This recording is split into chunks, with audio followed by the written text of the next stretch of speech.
wetu ni wa upendo, anapofanyia mtu kitu anakifanya kwa ukubwa. Sisi kwetu ni kuamini. Katika familia ya Yese palikuwa vijana wengi wenye nguvu tena warefu, vijana wa umbo mzuri. Nabii akamuendea Yese, leta vijana wako tuchague yule atakayekuwa mfalme, mafuta imwangukie. Yese akaleta vijana 7, akasahau kijana Daudi kwa dharau, sababu ni mdogo, mafuta haikumwangika. Wakajaribu kijana Daudi kumwangilia mafuta juu yake, na ndipo mafuta ikamwangika, na wote wakashangaa. Mungu wetu anapochagua hajali kimo ama umbo lako, analipa kila mtu yeyote kwa muda unaofaa.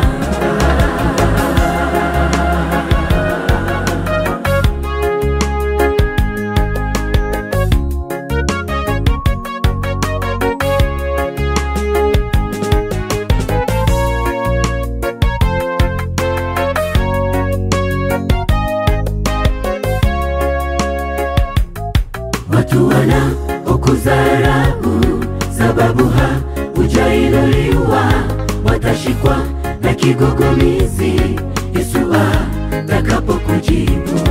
Wale wote wakusengenyao wakisema we ni mpangai, hauzai, haujaolewa, kuna muda watashangaa. Wengi wamekuwa wakudharau, hawajui maishani ya Mungu. Anajua wapi tulianzia na wapi tutaishia. Wako wapi wale waliovuma, mashujaa na wale warembo, lakini wao hawataje tena. Mungu tu anatupangia. Wakajaribu kijana Daudi kumwangilia mafuta juu yake, na ndipo mafuta ikamwangika, na wote wakashangaa. Mungu wetu anapochagua hajali kimo ama umbo lako, analipa kila mtu yeyote kwa muda unaofaa.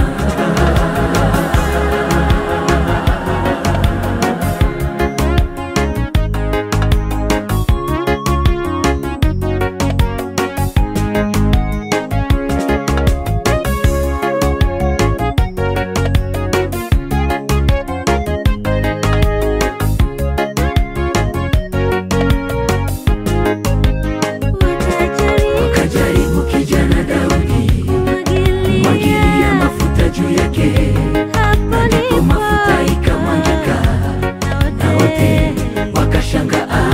Mungu wetu anapochagua hajali kimo ama umbo lako, analipa kila mtu yeyote kwa muda unaofaa.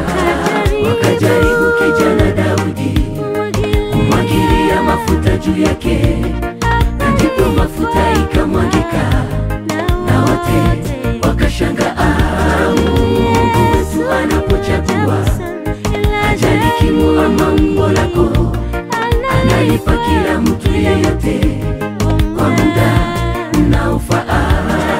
Wakajaribu kijana Daudi kumwangilia mafuta juu yake, na ndipo mafuta ikamwangika, na wote wakashangaa. Mungu wetu anapochagua hajali kimo ama umbo lako, analipa kila mtu yeyote kwa muda unaofaa.